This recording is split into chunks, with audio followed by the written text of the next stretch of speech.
وعلیکم السلام ورحمۃ اللہ وبرکاتہ۔ ماشاء اللہ مراج صاحب، آپ نے ایمان تازہ کر دیا ہے۔ اللہ تعالیٰ آپ کے فہم و فراست میں اضافہ کرے، ایمان میں مضبوطی لائے، اور بڑی اچھے انداز سے آپ نے ان کو احساس دلایا ہے کہ اللہ کے ہاں یہ پی ایچ ڈی چلنے والی نہیں ہے۔ دیکھیے، ایم فل بھی آئے، پی ایچ ڈی بھی آئے، بڑے بڑے ڈگری ہولڈر بھی آئے، اور فاضل دینی علومیہ کر کے آئے مقابلہ کرنے کے لیے ایمان کا۔ پتہ نہیں گوگل سے کیا یا یوٹیوب سے کیا، جدھر سے، لیکن ڈگری کی آڑ میں آئے کہ دیکھو یہ حضرت صاحب ہیں، کسی کی نہیں چلی ہے۔ آج بھی ایک جگہ میری گفتگو ہوئی، ماشاءاللہ بڑی مثبت انہوں نے اچھا اس کا دیا۔ میں نے کہا دیکھو، یہ ایک کلمہ ہے، لا الہ الا اللہ محمد رسول اللہ۔ اب کسی ہندو کو، سکھ کو، یا کوئی بھی دہریہ ہے، غیر مسلم ہے، وہ کہتا ہے میں مسلمان ہونا چاہتا ہوں، تو میں کیا کہوں؟ آپ کہیں پڑھو لا الہ الا اللہ محمد رسول اللہ، وہ پڑھتا ہے، پھر وہ آپ سے پوچھتا ہے کہ اس کا کیا مطلب ہے؟ تو بتاؤ آگے سے اگر آپ کہیں کہ پتہ تو مجھے بھی کوئی نہیں، تو بتاؤ وہ کیا اس کے اوپر گزرے گی؟ اور یا ایک ہندو ہے، کلمہ پڑھنے کے بعد وہ جب جانے لگے تو آپ کہیں بھائی کدھر جا رہے ہو؟ کہ میں ذرا وہ مندر جا رہا ہوں، تو آپ کہیں کلمہ کیوں پڑھا ہے؟ پھر کلمہ پڑھا ہے تو اب مندر کی چھٹی، اب مندر نہیں جا سکتے ہو، نہ کسی مورتی کے سامنے جھک سکتے ہو، نہ کسی کو بجرنگ بلی کو پکار سکتے ہو، کیونکہ کلمہ جو تم نے پڑھ لیا، اللہ جو کہہ دیا، اللہ کا مطلب ختم، خلاص، کوئی نہیں ہے معبود، کوئی پکارے جانے کے جب لائق نہیں ہے تو یا علی مدد کی کہاں گنجائش ہے، یا رسول مدد کی۔ جب کوئی نظر و نیاز کے لائق ہی نہیں ہے تو پھر 11ویں 12ویں کا کیا بنے گا؟ 10 برہم کی سبیل کا کیا بنے گا؟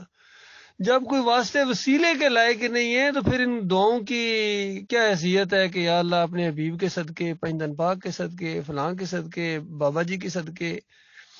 تو بتاؤ، جب لا کہہ دیا، اسی کے اوپر تو لا چلایا تھا، جب لا کہہ دیا تو پھر اس کے بعد یہ کہو کہ نبیوں کو سجدے، رکوع ان کی جھکنا ان کے سامنے، تو پھر لا کیوں کہا تھا؟ لا اصل میں تم نے لا کے اوپر پھر لا چلایا ہے، تب یہ تمہارا شرک آگے آیا ہے۔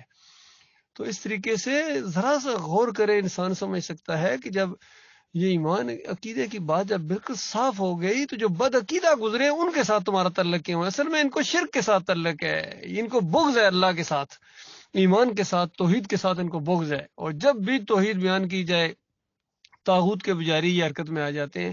اور بڑی سادہ سی بیان کی اللہ تعالیٰ نے نشانی ان مشرکوں کی، کافروں کی، کہ بس ان کے سامنے صرف اللہ کا ذکر کرو اور اللہ اکیلے کا ذکر کرو، ویسے اللہ کا ذکر کرو، ان کو کوئی مسئلہ نہیں ہے۔ ان کے سامنے کہو اللہ داتا ہے، اللہ دستگیر ہے، اللہ مشکل کشا ہے، اللہ حاجت روا، کہیں گے بالکل صحیح کہہ رہے ہو، اللہ سے مانگنا چاہیے، اللہ بچے دیتا ہے، اللہ بچیاں دیتا ہے، اللہ جس کو چاہتا ہے حکومت دیتا ہے، اللہ جس سے چاہتا ہے چھین لیتا ہے، نظر و نیاز صرف اللہ کی ہونی چاہیے، یقین کرو، اس طرح جو مرضی بیان کرتے رہو، خوش ہوں گے، جھوم کے کہیں گے ماشاءاللہ، واہ کیا زبردست۔ لیکن جیسا کہو کہ باٹی والا داتا نہیں ہے، عبد القادر جیلانی کچھ بھی نہیں کر سکتا، محی الدین چشتی کے ہاتھ میں کچھ بھی نہیں ہے، اور یہ واسطے وسیلے شرک ہے، کفر ہے، بے دینی ہے، جو جتنے یہ اس راستے پر چلے ہیں، چاہے صوفی ہوں، چاہے اعلیٰ حضرت ہوں، چاہے ابو العلا ہوں، یہ جتنے بھی شاہ ولی اللہ کا پورا خاندان ہو، محی الدین چشتی ہوں، یہ سارے کفر و شرک کے اندر مرے ہیں۔ ان کے راستے پر چلنے کا مطلب یہ ہے کہ تم آگ کے راستے کے اوپر جا رہے ہو، تباہی کے راستے پر جا رہے ہو۔ اسی طرح جمہوریت کا راستہ تباہی کا راستہ ہے، ذلت کا راستہ ہے۔ تو اس کے بعد ایسی ان کے ماتھے کے اوپر شکن پڑتی ہے، اور اس کے بعد پلٹتے ہیں ناگ کی طرح، بھوکے بھیڑیے کی طرح جھپٹتے ہیں، ایسے جس طرح اور دائی کو کھا جائیں گے، اپنی آنکھوں سے کھا جائیں گے، اس طریقے سے۔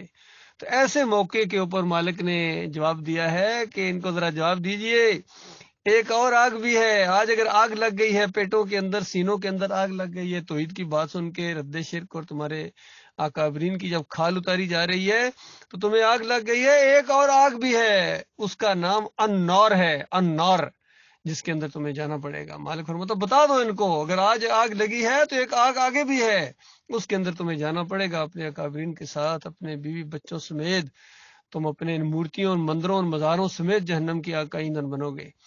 تو اس وقت کیا ہوگی؟ وہاں ایک دوسرے پر لانتے بھیجو، واپس نہیں آ سکو گے۔ یہ معاملہ ہے اللہ کے، اپنی ڈگریوں سمیت، جتنی بھی ڈگریاں تمہاری مدرسوں سمیت، بریلیت سمیت، دیوبندیت سمیت، اہل حدیثیت اور صوفیوں کے سمیت جہنم کے آقا ایندھن بنو گے۔ انکم وما تعبدون من دون اللہ حسب جہنم انتم لہا واردون۔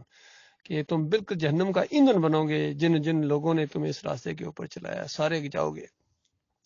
دیکھیے عدی بن حاتم طائی جب ایمان لائے، اہل کتاب کے علماء میں سے تھے، بڑے عالم دین تھے یہ، تو جب ایمان لائے تو قرآن جب انہوں نے سنا اور اس کے بعد ایک آیت جب ان کے سامنے ایسی آئی تو بالکل حیران ہو گئے، اور آئے نبی صلی اللہ علیہ وآلہ وسلم کے پاس اور کہا کہ اللہ کے رسول یہ آیت ایسی ہے، اللہ فرما رہا ہے کہ ہم اہل کتاب نے اپنے علماء اور مشائخ کو اللہ کے مقابلے میں رب بنا لیا، اللہ کے علاوہ رب بنا لیا، تو ہم نے تو کبھی ان کو رب نہیں بنایا۔ یا رسول اللہ، اس آیت کا مطلب نہیں سمجھ آ رہا، یہ کھٹکی ہے یعنی کھٹکتی ہے یعنی نہیں سمجھ آ رہی۔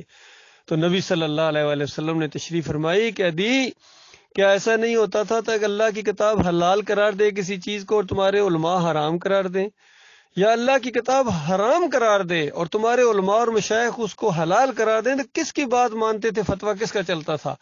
تو ان کا فتویٰ تو علماء کی بات ہم مانتے تھے، انہی کا چلتا۔ فرمایا یہی رب ماننا ہے، یہ رب ماننا ہے، اللہ جو کہہ رہا ہے یہ رب مانے، یہ ہے۔ تو بالکل آج پوری طرح ان مولویوں اور پیروں کو انہوں نے رب بنا لیا، اللہ کی کتاب کے مقابلے میں کھڑا کر دیا انہوں نے۔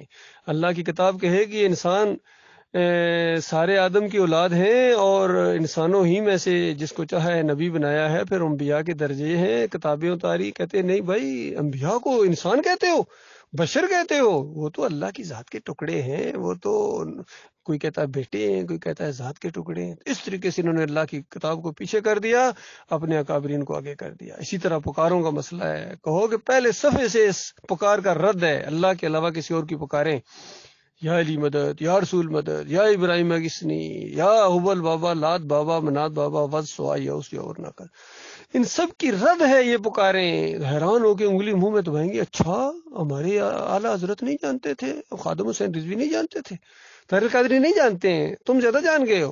اس طرح اپنے اکابرین کو اللہ کے مقابلے میں کھڑا کر دیا۔ اور اسی طرح واسطے وسیلے کے شرک میں، نظر و نیاز کے شرک میں، حتیٰ کہ یہ رکوع اور سجدے کے شرک میں جب کہو، پورا قرآن کہتا ہے، پورا قرآن کہتا ہے کہ سارے انبیاء اللہ کو سجدہ کیا کرتے تھے، اور خاص کر نام لے کے انبیاء کا اور پھر یعقوب علیہ السلام کا، اور کہا کہ یہ وہ لوگ تھے جب ان کے سامنے اللہ کی نشانیاں آئیں تو یہ دلام سے سجدے میں گرتے تھے۔ جب اس طرح بات کہی تو محمد حنیف راستے میں کھڑے ہو گئے، کہنے لگے نہیں میری تفسیر پڑھو، یوسف علیہ السلام کو سجدہ ہوا ہے۔ تو اس طرح یہ انہوں نے اللہ کے دین کو بدلی کر دیا، توحید کو شرک کے اندر بدلی کر دیا، اور توحید کا اور ایمان کا اس طرح انہوں نے مذاق اڑایا۔ بہرحال اپنے انجام کو پہنچیں گے، جو مر گئے شرک کے اوپر وہ تو گئے، فارغ ہو گئے، کبھی واپس نہیں آ سکیں گے۔ کتنی انہوں نے تبلیغیں بھی کی، حافظ قرآن بھی تھے، مجاہد بھی کتنے گزرے، جہاد کرنے والے، لیکن عقیدے کے اندر خرابی، تہجد گزار، روزے دار، اور جو بچ گئے ہیں ان کے لیے بہرحال ایک موقع ہے، اگر اللہ ان کو توفیق دے تو یہ توبہ کر لیں، مالک پچھلے سارے گناہ ان کے معاف کر دے گا، اور آئندہ اللہ بچائے، اور فرقہ پرستی سے اللہ بچائے، شرک سے، کفر سے، منافقت سے، اور سب سے بڑی بات کہ ریاکاری سے مالک دکھاوے سے بچائے۔ یہ بہت خطرناک چیز ہوتی ہے۔ اللہ تعالیٰ ایمان خالص کے اوپر جم جانے کی توفیق عطا فرمائے۔